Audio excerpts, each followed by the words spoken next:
नमस्कार साथियों। त्रिस्तरीय पंचायत निर्वाचन में निर्वाचन अधिकारी की बहुत ही महत्वपूर्ण भूमिका होती है और उस महत्वपूर्ण भूमिका में जो अधिसूचित पद हैं उनके स्थान पर नाम निर्देशन पत्र प्राप्त करने, उनकी स्क्रूटनी यानी समीक्षा करने, उम्मीदवारों की नाम वापसी, चुनाव प्रतीकों के आवंटन की प्रक्रिया, ये सारी प्रक्रियाएं करनी पड़ती हैं। साथ ही मतदान स्थलवार गठित मतदान दलों के प्रशिक्षण में उनके पूर्वाभ्यास, निर्वाचन सामग्री का वितरण, मतदान टोलियों का निर्दिष्ट समयानुसार रवानगी, ये सारी व्यवस्थाएं देखने होती हैं। मतदान प्रारंभ से लेकर के और मतदान संपन्न होने तथा संपन्न होने के बाद सील्ड मत पेटिकाओं को सुरक्षित अभिरक्षा में रखना, मतगणना प्रक्रिया संपन्न कर मतगणना परिणामों की घोषणा के उपरांत निर्वाचन संबंधी प्रपत्रों को सुरक्षित अभिरक्षा में जमा करना, ये सारे दायित्व जो है आरओ या ईआरओ के होते हैं। अब निर्वाचन की जब अधिसूचना जारी होगी तो सर्वप्रथम राज्य निर्वाचन आयोग के द्वारा अधिसूचना जारी की जाएगी। तदुपरांत जिला निर्वाचन अधिकारी द्वारा अधिसूचना जारी की जाएगी और इसी क्रम में प्रभारी अधिकारी, निर्वाचन अधिकारी, सहायक निर्वाचन अधिकारी की नियुक्तियां जिला निर्वाचन अधिकारी के द्वारा की जाएंगी और ये सारे अधिकारी समस्त पंचायत निर्वाचन की संपूर्ण प्रक्रिया के लिए उत्तरदायी होंगे। त्रिस्तरीय पंचायत निर्वाचन के अंतर्गत 4 स्थानों के लिए, जिसमें सदस्य ग्राम पंचायत, प्रधान ग्राम पंचायत, सदस्य क्षेत्र पंचायत तथा सदस्य जिला पंचायत के लिए निर्वाचन संपन्न किया जाना है। सहायक निर्वाचन अधिकारी जो आपके साथ होंगे वो निर्वाचन अधिकारी के पूर्णतः पर्यवेक्षण में और पूर्ण नियंत्रण में कार्य करेंगे और जैसे ही नियुक्ति पत्र आपको प्राप्त होंगे, जिस स्तर पर आपकी नियुक्ति हुई है उस पंचायत क्षेत्र की स्थिति, उसके अंतर्गत आने वाले पदों, स्थानों का पूरा विवरण और उसके अंतर्गत सम्मिलित निर्वाचन क्षेत्रों आदि के विषय में ये पूरी जानकारी जो है आपको प्राप्त कर लेनी चाहिए। अपनी नियुक्ति के पंचायत क्षेत्र में, यानी जिस भी क्षेत्र पंचायत में आपकी नियुक्ति हुई है उसमें नियुक्त किए गए सहायक निर्वाचन अधिकारियों के नाम, उनका पता, उनके कार्यालय, आवास के दूरभाष नंबर,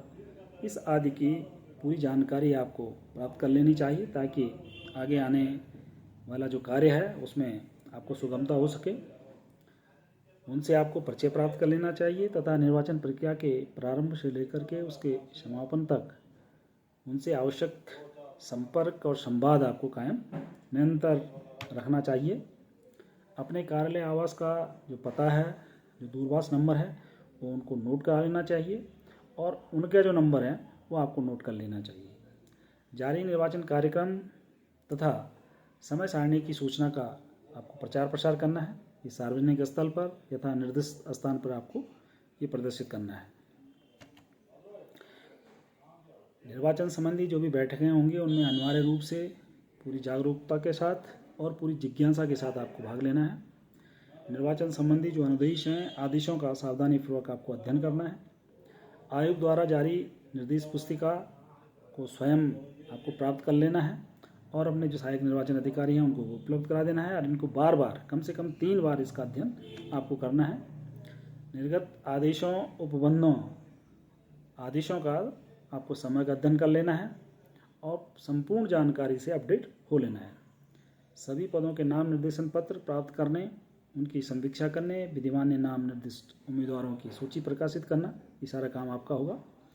उम्मीदवार से नाम वापसी लेने के पश्चात चुनाव लड़ने वाले उम्मीदवारों के नामों को हिंदी वर्णन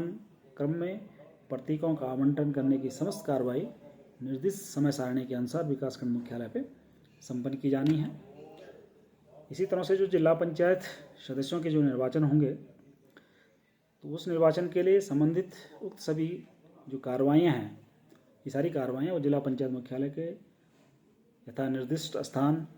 तिथि और समय के अंतर्गत संपादित की जाएंगी। जो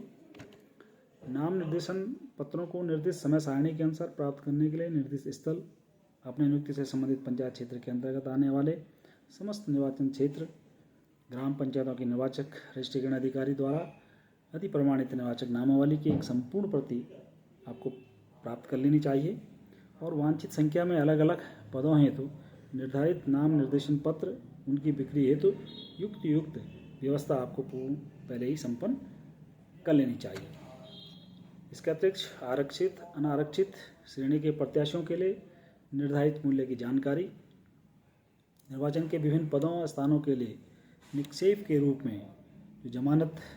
के रूप में जमा कराई जाने वाली धनराशि उसका विवरण, इसकी पूरी जानकारी आपको होनी चाहिए। आवश्यक प्रपत्र, स्टेशनरी आदि की व्यवस्था पहले से आप सुनिश्चित कर लेंगे। जिला स्तर पर निर्वाचन कार्यों यथा स्टेशनरी, मतपत्र, वाहन व्यवस्था, निर्वाचन सामग्री, मतदान, मतगणना कार्मिक, मतदान स्थल, बूथ निर्माण हेतु अधिकृत प्रभारी अधिकारी के नाम, पद, कार्यालय, आवास आदि का पता, दूरभाष नंबर, इसकी आपको पूरी जानकारी होनी चाहिए, उसको प्राप्त कर लें, जिससे कि निर्वाचन प्रक्रिया के किसी प्रक्रम पर कोई प्रबंधकीय व्यवस्था आदि में कोई गतिरोध उत्पन्न न हो। विकासखंड जिला स्तर जहाँ पर नाम निर्देशन पत्रों को प्राप्त करना है उस स्थल का नियत तिथि के कम से कम एक दिन पूर्व जाकर आप निरीक्षण कर लें तथा आप अपने साथ संबंध सहायक निर्वाचन अधिकारियों के बीच कार्यों का आवंटन, कार्यों का विभाजन करके उनके दायित्वों को उन्हें भली भली समझा दें। नाम निर्देशन पत्रों की बिक्री आदि के लिए